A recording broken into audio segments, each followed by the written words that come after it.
আসসালামু আলাইকুম। এখন শুনবেন সংবাদ শিরোনাম। এবার হরমুজ প্রণালীতে ইরানি নৌযান লক্ষ্য করে ব্যাপক বোমা বর্ষণ। পাল্টা জবাবে ইসরায়েলের হাইফা বন্দরের জ্বালানি স্থাপনাগুলোতে মিসাইল ছুড়ছে তেহরান। কাল বসছে ত্রয়োদশ জাতীয় সংসদের প্রথম অধিবেশন। ঢালাও সমর্থন আর বিরোধিতার পরিবর্তে গঠনমূলক সমালোচনা নিশ্চিত হবে আইনের শাসন, প্রত্যাশা বিশ্লেষকদের। ঈদ যাত্রার জন্য প্রস্তুত হচ্ছে গণপরিবহন। অতিরিক্ত ভাড়া আদায়ের শঙ্কায় যাত্রীরা, জ্বালানি সংকটে বেড়েছে দুশ্চিন্তা। জ্বালানির জন্য পাম্পগুলোতে গভীর রাতেও লম্বা লাইন। ভারত থেকে পাইপ লাইনে আসা তেলের স্থান সংকুলান হচ্ছে না দিনাজপুরে ডিপোতে। এতক্ষণ শুনছিলেন সংবাদ শিরোনাম, এবার বিস্তারিত। তো ইরান জুড়ে হামলা অব্যাহত রেখেছে যুক্তরাষ্ট্র, ইসরায়েল। এবার হরমুজ প্রণালীর বিভিন্ন স্থানে ইরানের নৌযান লক্ষ্য করে ব্যাপক বর্ষণ করেছে ওয়াশিংটন। অঞ্চলটিতে 16টি মাইন বিছানো জাহাজ ধ্বংসের দাবি করেছে মার্কিন সেন্ট্রাল কমান্ড। একাধিক ক্ষেপণাস্ত্র উৎক্ষেপণ সাইটে বোমারু বিমান দিয়ে ফেলা হয়েছে বাংকার বিধ্বংসী বোমা।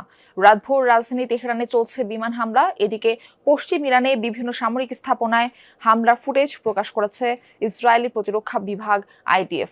তেহরান ও তাবরিজে কমান্ড সেন্টার ধ্বংসের দাবি করেছে তারা। হামলার খবর পাওয়া গেছে কেরমান শহরের একটি এয়ারপোর্টেও। যুদ্ধ শুরুর পর ইরানের 10,000-এর বেশি বেসামরিক স্থাপনায় হামলা চালিয়েছে যুক্তরাষ্ট্র, ইসরায়েল। এ পর্যন্ত প্রাণ গেছে 1300-র বেশি মানুষের। আবারও ইরানের হামলার টার্গেট হয়েছে ইসরায়েলের হাইফা বন্দর। অঞ্চলটি তেল ও গ্যাস শোধনাগার এবং জ্বালানি ট্যাঙ্ক লক্ষ্য করে মুহুর্মুহু মিসাইল ছুড়েছে তেহরান। আক্রান্ত হয়েছে তেল আবিব, জেরুজালেম সহ আরও কয়েকটি শহর। আবারও ড্রোন ও মিসাইল হামলা হয়েছে বাহরাইন ও সৌদি আরবের তেল ক্ষেত্রে। রিয়াদ জানিয়েছে প্রিন্স সুলতান বিমান ঘাঁটিতে হামলার চেষ্টা করেছে তেহরান। তাদের 6টি ব্যালিস্টিক মিসাইল ধ্বংসের দাবি করেছে তারা। সৌদি পূর্বাঞ্চলেও মিসাইল ছুড়েছে আইআরজিসি। সেগুলোও ভূপাতিত করা হয়েছে বলে জানিয়েছে রিয়াদ। কোনো ক্ষয়ক্ষতি অথবা হতাহতের ঘটনা ঘটেনি বলে বিবৃতিতে দাবি করেছে সৌদি প্রতিরক্ষা মন্ত্রণালয়। সংযুক্ত আরব আমিরাতের আবুধাবিতে একটি জ্বালানি স্থাপনায় ড্রোন হামলা চালিয়েছে ইরান। আগুন ধরে যায় গুরুত্বপূর্ণ স্থাপনায়, তবে এতে কেউ হতাহত হয়নি। অবশ্য কার্যক্রম বন্ধ রেখেছে অঞ্চলটির সবচেয়ে বড় তেল শোধনাগার। হামলা হয়েছে কাতার, কুয়েতেও। আবারও ইরানের হামলার টার্গেট হয়েছে ইসরায়েলের হাইফা বন্দর। অঞ্চলটি তেল ও গ্যাস শোধনাগার এবং জ্বালানি ট্যাঙ্ক লক্ষ্য করে মুহুর্মুহু মিসাইল ছুড়েছে তেহরান। আক্রান্ত হয়েছে তেল আবিব, জেরুজালেম সহ আরও কয়েকটি শহর। আবারও ড্রোন ও মিসাইল হামলা হয়েছে বাহরাইন ও সৌদি আরবের তেল ক্ষেত্রে। রিয়াদ জানিয়েছে প্রিন্স সুলতান বিমান ঘাঁটি। সাংবিধানিক সংস্কার অধ্যাদেশের ভবিষ্যৎ নির্ধারণী সংসদ বসছে কাল। জনমানুষের ভোটে নির্বাচিত এবারের সংসদ নানান কারণে গুরুত্বপূর্ণ বলছেন নাগরিক ও বিশ্লেষকরা। ঢালাওভাবে সমর্থন বা বিরোধিতার বদলে গঠনমূলক সমালোচনা করবেন এমপিরা। আইনের শাসন, দ্রব্যমূল্য নিয়ন্ত্রণ ও নিরাপত্তা সহ জনগণের প্রত্যাশা পূরণে কাজ করবে এবারের সংসদ, এমন প্রত্যাশা তাদের। বহু বছর পর এবার প্রত্যক্ষ ভোটে জনপ্রতিনিধি নির্বাচিত করেছে জনগণ।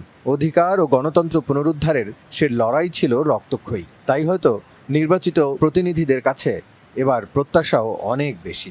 ক্ষমতার চর্চা নয়, মানব সেবার শক্তিশালী কাঠামো তৈরিতে কাজ করবেন সংসদ সদস্যরা, আশা সাধারণ মানুষের। জুলাই অভ্যুত্থান পরবর্তী সময়ে সংস্কারের দাবি দেওয়া ছিল অনেক। স্বৈরতন্ত্র ঠেকানো, আইনের শাসন প্রতিষ্ঠা সহ বিভিন্ন দাবিতে গঠিত হয় সংস্কার কমিশন। খাতোয়ারি আমূল পরিবর্তনের সুপারিশ করেন অভিজ্ঞরা। সেসব সুপারিশ তথা সংস্কার প্রস্তাবের ভবিষ্যৎ নির্ধারিত হবে বর্তমান সংসদের হাত ধরে। ফলে নতুন সংসদের গুরুত্ব অনেক বেশি। প্রায় 9 মাস আলোচনা করে জুলাই সনদ প্রণয়ন করেছেন রাজনৈতিক দলের নেতারা। হ্যাঁ ভোটের সংখ্যাগরিষ্ঠতায় যেখানে সমর্থন আছে জনগণের। ফলে জুলাই সনদের চূড়ান্ত কাঠামো পেতে সংসদ সদস্যদের অনুমোদন লাগবে। বিশ্লেষকরা বলছেন, অভ্যুত্থানের পর সাংবিধানিক নিয়ম মেনে সরকার পরিবর্তন ও পরিচালিত হয়েছে। তাই সংস্কারের স্থায়ী রূপ দিতে হলে সাংবিধানিক ধারাবাহিকতা অক্ষুণ্ণ রাখতে হবে। ঈদ উল ফিতর সামনে রেখে প্রস্তুত হচ্ছে গণপরিবহন। বাস, ট্রেন, লঞ্চে চলছে শেষ মুহূর্তে প্রস্তুতি। ব্যবসার পাশাপাশি যাত্রী সেবা নিশ্চিত করার কথা বলছেন পরিবহন সংশ্লিষ্টরা। যদিও ঈদের সময় অতিরিক্ত ভাড়া আদায়ের আশঙ্কা রয়েছে যাত্রীদের। নতুন করে ভাবনার জায়গা রয়েছে জ্বালানি ইস্যু। বহুদিন হলো এতখানি যত্ন পায়নি উত্তরাঞ্চলের পথে আসা যাওয়া করা এই বাস।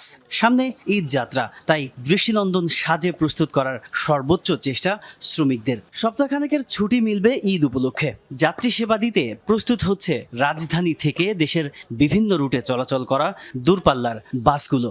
সবার প্রত্যাশা যাত্রা হবে আনন্দমুখর।